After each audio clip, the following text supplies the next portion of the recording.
Good morning students. Apex college Makrana की online classes में आप सभी छात्र छात्राओं का हार्दिक स्वागत है, अभिनंदन है। हमने कल साइक्लोट्रॉन पढ़ा, साइक्लोट्रॉन पढ़ा। आज हम पढ़ेंगे बीटाट्रॉन और इलेक्ट्रॉन एक्सेलरेटर। आज हमारा बीएससी पार्ट 4 का टॉपिक है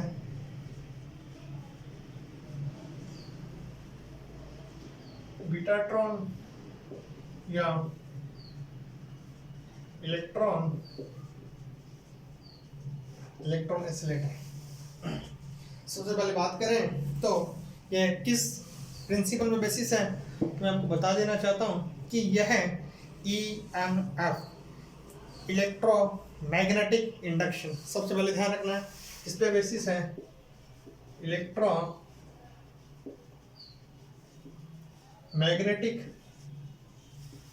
इंडक्शन अर्थात विद्युत चुंबकीय प्रेरण।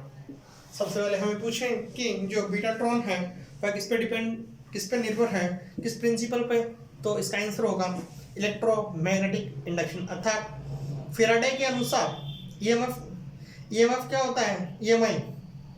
जब किसी भी बंद पथ के चुंबकीय फ्लक्स में परिवर्तन की दर, चुंबकीय फ्लक्स क्या होता है, फाई इक्वल टू क्या होता है, E equal to minus D phi by D T. E equal to क्या होता है, minus D phi by D T. यदि उसके कारण कोई क्लोज पाथ है तो चुंबकीय फ्लक्स को क्या करता है, वह बद्ध करता है। अर्थात यदि कोई इलेक्ट्रॉन या आवेशित कण, कोई भी इलेक्ट्रॉन ले लो या कोई भी चार्ज पार्टिकल है, यदि वह बंद पथ में एक अनुदिश गति करता है तो वह प्रेरित विद्युत बल द्वारा त्वरित होता है।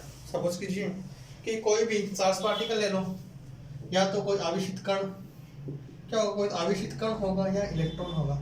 यदि वह किसी क्लोज्ड पाथ अर्थात जिसमें क्लोज पाथ में गति करता है तो वह क्या होगा, उसमें चुंबकीय फ्लक्स का परिवर्तन होगा। क्या होगा, चुंबकीय फ्लक्स क्या होता है, फाई इक्वल टू क्या होता है, E फाई इक्वल टू, जो हम क्लास 12 में पढ़ चुके हैं, उस जो उपकरण है वह कुछ इस प्रकार से है।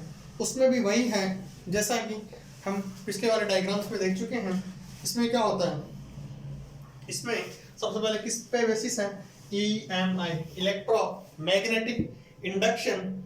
इसमें क्या है, कोई भी कोर स्टील मतलब पटलित, मतलब कोई भी लैमिनेटेड स्टील से कोई चुंबकीय ध्रुव बना हुआ है। ये क्या है, कोई भी लैमिनेटेड स्टील, किससे, अर्थात पटलित स्टील, कोई भी पटलित स्टील से बना चुंबकीय ध्रुव। इसके नीचे क्या होगा, इसमें क्या होगा, इस प्रकार से मान लीजिए ये कोई सोर्स है, ठीक है। अब इसमें क्या है, इस प्रकार से स्ट्रक्चर है। ये क्या है, टारगेट है। यदि ये टारगेट है तो इसमें यहां से इलेक्ट्रॉन गन निकलेगी, इसको कहते हैं इलेक्ट्रॉन गन मतलब यहां से कोई भी इलेक्ट्रॉन या चार्ज पार्टिकल इस तरफ आएंगे। और ये क्या है, निर्वात पंप, इसमें दो वाल्व्स होंगे। ये क्या है, निर्वात, और ये क्या है, इलेक्ट्रॉन गन। इस प्रकार से है। इसमें क्या होगा, जो सबसे पहले इसमें हमें दो चीजों भी, प्रत्यावर्ती चुंबकीय क्षेत्र मतलब अल्टरनेटिंग मैग्नेटिक फील्ड में दो कार्य होता है। सबसे पहले जो भी विद्युत चुंबकीय प्रेरण द्वारा इलेक्ट्रॉन पर टेंजेंशियल एक्सेलरेशन, दो कार्य होते हैं। सबसे पहले हमें लिखना है इसमें मेन दो कार्य क्या होते हैं। सबसे पहले हमें देखना है कि जो इस प्रकार की स्ट्रक्चर थी, स्ट्रक्चर सिमिलर, कोई ज़्यादा खास स्ट्रक्चर नहीं थी। इसमें दो कार्य होते हैं। क्या होता है, सबसे पहले EMI इलेक्ट्रोमैग्नेटिक इंडक्शन अर्थात विद्युत चुंबकीय प्रेरण गतिशील इलेक्ट्रॉन पर क्या होगा, जो भी गतिशील इलेक्ट्रॉन होंगे उन पर एक टेंजेंशियल एक्सेलरेशन, कैसा, टेंजेंशियल एक्सेलरेशन अर्थात स्पर्श रेखीय त्वरण। कैसा? स्पर्शल के त्वरण हमें कैसा लगता है? क्यों कि सपोज कीजिए यहाँ से कोई एक्सेलरेशन लगेगा, कैसा लगेगा? इस डायरेक्शन। यहाँ पर कैसा लगेगा? इस डायरेक्शन, इस डायरेक्शन। ये कैसा है? Tangential acceleration. कैसा? टेंजेंशियल एक्सेलरेशन लगेगा। दूसरा कार्य यह होगा कि जो भी इलेक्ट्रॉन है, इलेक्ट्रॉन को क्या करेगा? स्थायी वृत्ताकार पथ में घूर्णन के लिए सेंट्रीपिटल फोर्स। दूसरा जो भी वर्ताकार पाथ है उसमें क्या होगा? Centripetal force. कौन सा? सेंट्रीपिटल फोर्स अर्थात अभिकेंद्रीय। कौन सा? अभिकेंद्रीय बल जो किसकी तरफ हो? सेंटर की तरफ। दो बल लगेंगे। कौन सा? Centripetal force. जो हमें पता है कि विद्युत वाहक बल F इक्वल टू क्या होता है? Minus E D phi by D T. हम इसकी वर्किंग स्ट्रक्चर देखते हैं। दो कार्य देखें, एक तो क्या होगा? टेंजेंशियल एक्सेलरेशन लगेगा, दूसरा क्या होगा? Centripetal force. ठीक है, हम इसको अगेन देखते हैं। तो हमें पता है F, जो भी F क्या होता है? F equal to minus E D phi by D T. ये होता है, क्लास 11 में पढ़ा था। यह क्या होता है? विद्युत वाहक बल द्वारा इलेक्ट्रॉन पर आवर्तित क्या है? फोर्स है। ठीक है, यदि हम ये भी माइनस में होगा क्योंकि रेट ऑफ चेंज किसमें होती है? माइनस में। तो F इक्वल टू क्या हो जाएगा? E D phi by D T. E equal to क्या होगा? F इक्वल टू क्या होगा? E phi by D T. यह बल इलेक्ट्रॉनों की क्या करेगा? गतिज ऊर्जा में वृद्धि करेगा। यह बल इलेक्ट्रॉन्स की काइनेटिक एनर्जी अर्थात गतिज ऊर्जा में क्या करेगा? वृद्धि करेगा। और उसका दूसरा, परंतु जब चुंबकीय क्षेत्र का मान, जो भी चुंबकीय क्षेत्र बी का मान जब हाईएस्ट वैल्यू पर पहुंच जाएगा तो वह कम करना आरंभ कर देगा। पहले क्या होगा? काइनेटिक एनर्जी बढ़ेगी, उसके बाद में क्या होगा? घटनी शुरू हो जाएगी। अर्थात जो भी एक्सेलरेशन त्वरण घटता है उसे क्या कहते हैं? रिटार्डेशन। क्या? रिटार्डेशन या मंदक। क्या कहते हैं? रिटार्डेशन या मंदक। ठीक है, जैसे जैसे पहले काइनेटिक एनर्जी की वैल्यू बढ़ेगी, जैसे जैसे जो बी है, बी अपने हाईएस्ट पॉइंट पे पहुंचा, हाईएस्ट पॉइंट पे पहुंचते ही काइनेटिक एनर्जी क्या हो जाएगी? घटना शुरू हो जाएगी।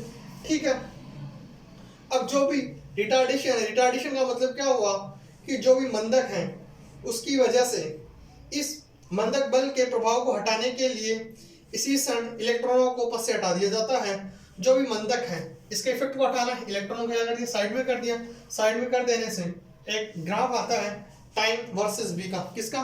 टाइम वर्सेस बी का, जो कि कुछ इस प्रकार से है। यदि हम टाइम वर्सेस बी का ग्राफ देखना चाहें तो टाइम t/4 t/2 और इस प्रकार से होगा। यदि हम ये है बीटा बी एंड ये टाइम किसी भी टाइम के लिए, ये टाइम t/4 से t/2 कुछ इस प्रकार से होगा। ये क्या होगा? t/4 ये क्या होगा? t/4 ये क्या होगा? t/2 ये क्या होगा? t/2। ठीक है, यदि हम इसको देखना चाहें तो ये बीच वाला पॉइंट क्या है? t/4 एंड ये क्या है? t/2 और ये क्या होगा? t। ये क्या होगा? इस पॉइंट को क्या कहेंगे हम? t कहते हैं। इस पॉइंट को यदि हम t कहते हैं तो हमें इस प्रकार देखने को मिलता है कि जो ये पहला ग्राफ है यहाँ से यहाँ तक, ये कितना है? 1/60 सेकेंड। कितना? 1/60 सेकेंड। और ये किसमें है? t वर्सेस b में। t वर्सेस b में जो ग्राफ आता है वो इस प्रकार आता है। हम देखते हैं कि EMF विद्युत वाहक बल b इक्वल टू क्या होगा? Minus d∅/dt। विद्युत वाहक बल क्या होगा? विद्युत वाहक बल क्या होगा? विद्युत वाहक बल होगा minus d∅/dt।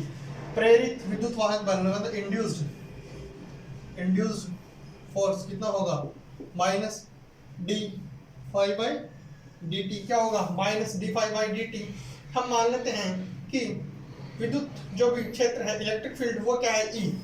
E into 2πr0। E into 2πr0। r0 क्या है? इलेक्ट्रॉनों के स्थायी पथ की त्रिज्या। r0 क्या है?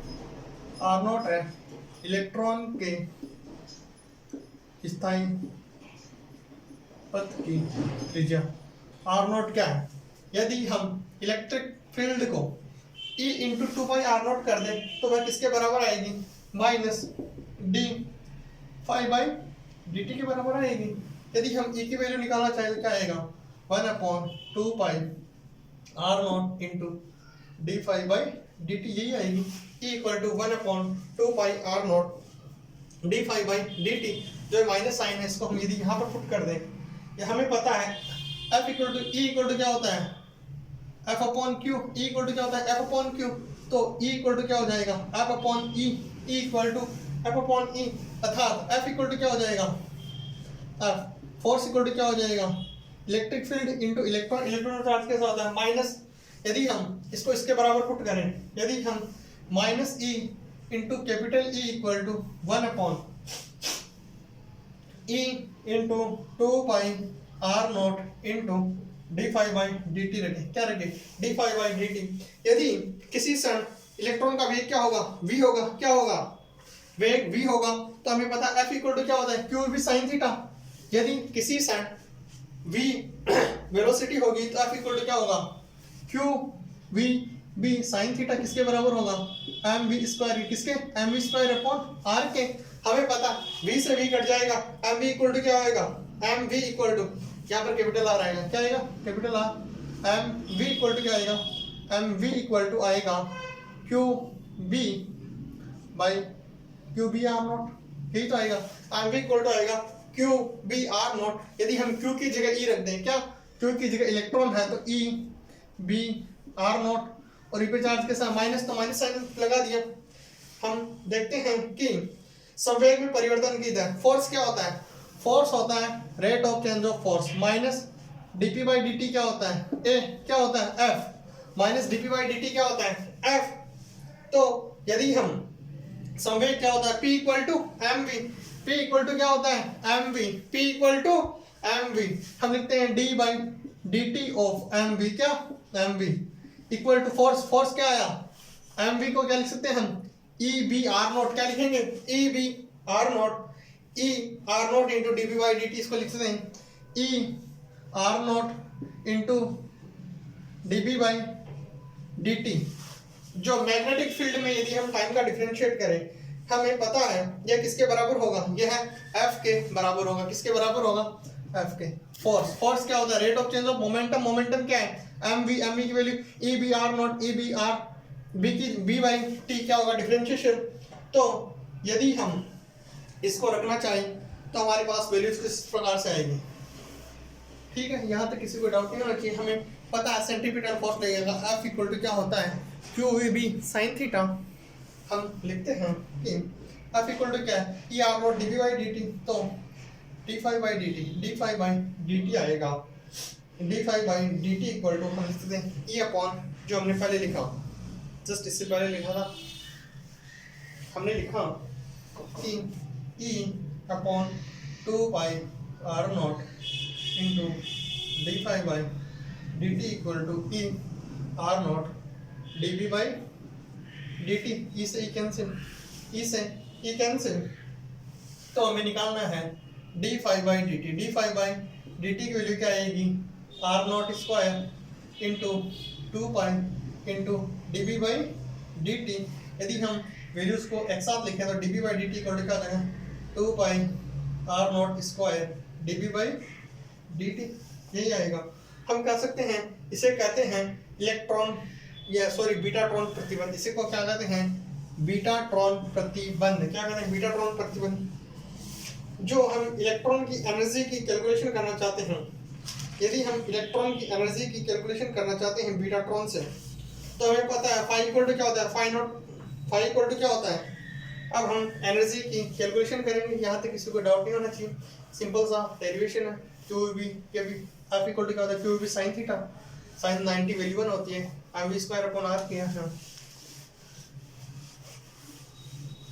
अब हम क्या करेंगे, अब हम देखेंगे जो इलेक्ट्रॉन है उसके रेस्पेक्ट में देखना चाहें तो फाई इक्वल टू क्या होता है, phi equal to phi naught sine omega naught T, जहाँ फाई क्या है, आवृत्ति, ओमेगा क्या है, सॉरी आवृत्ति क्या है, आवृत्ति, ओमेगा आवृत्ति है। अब हमें देखना है कि शिखर मान क्या है, फाई, फाई नॉट क्या है, शिखर मान, शिखर मान या पीक वैल्यू कुछ भी खा सकते हैं।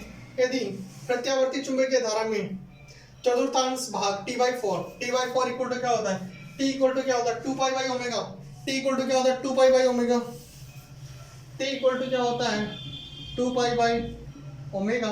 हमें t/4 निकालना है तो दोनों तरफ तो t इक्वल टू क्या हो जाएगा 2π/4 ओमेगा, तो 2 से 2 कट गया तो t/4 इक्वल टू क्या आएगा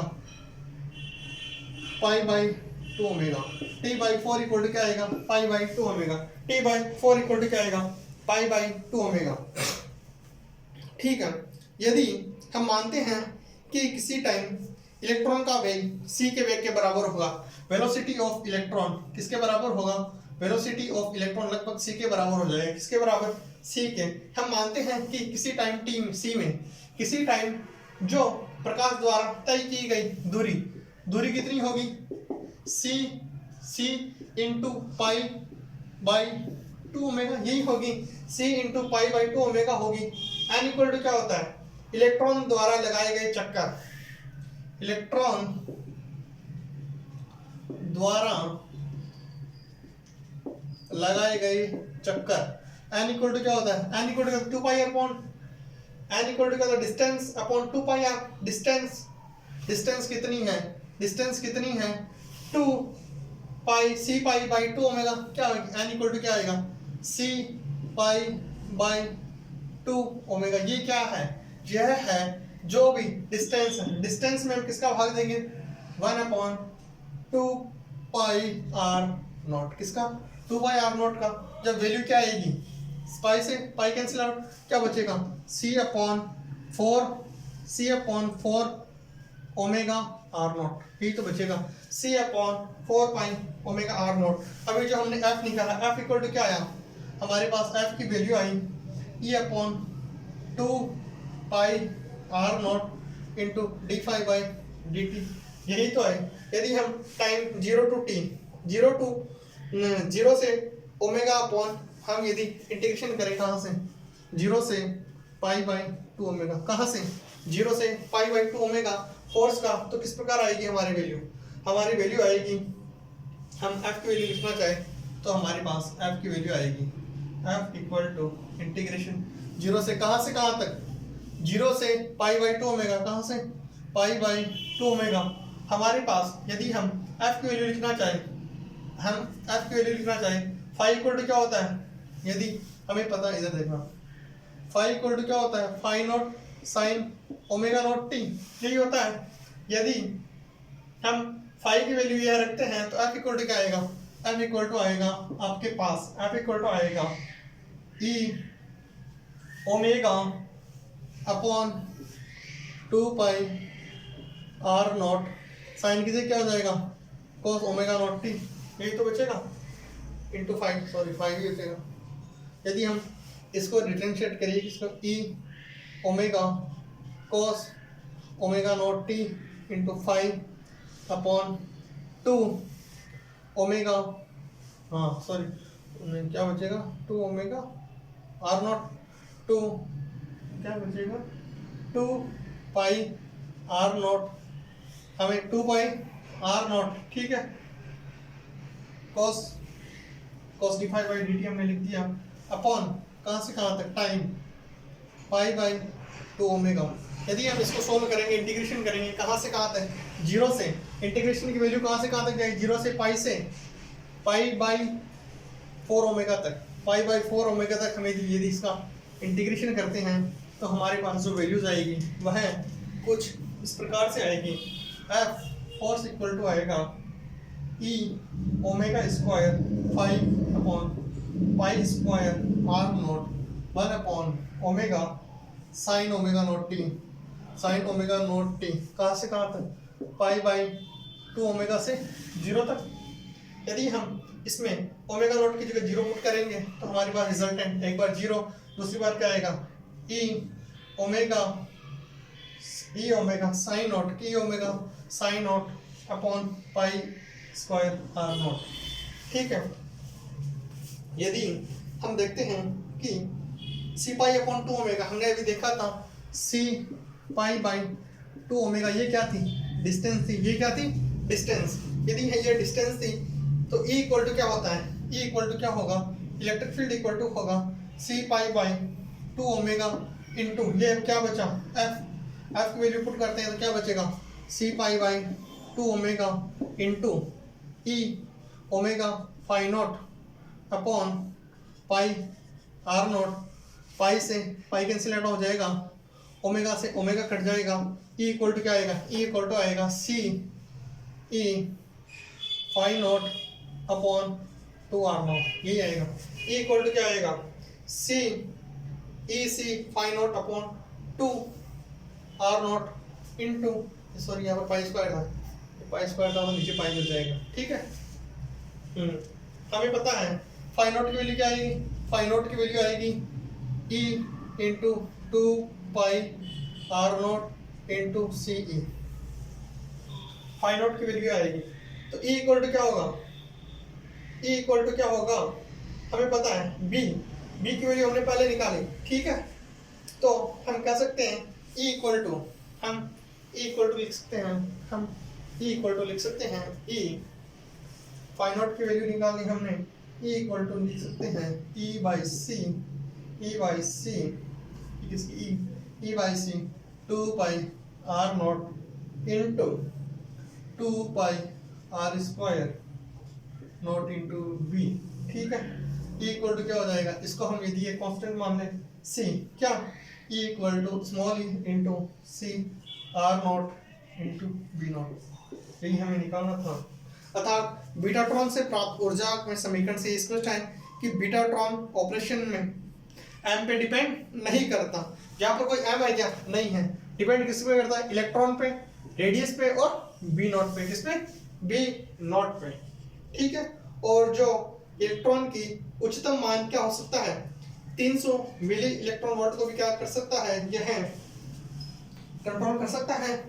मैं आप सभी छात्र छात्राओं का अगेन एपेक्स कॉलेज मकराना परिवार की तरफ से बहुत बहुत आभार ज्ञापित करता हूँ, and again thank you so much.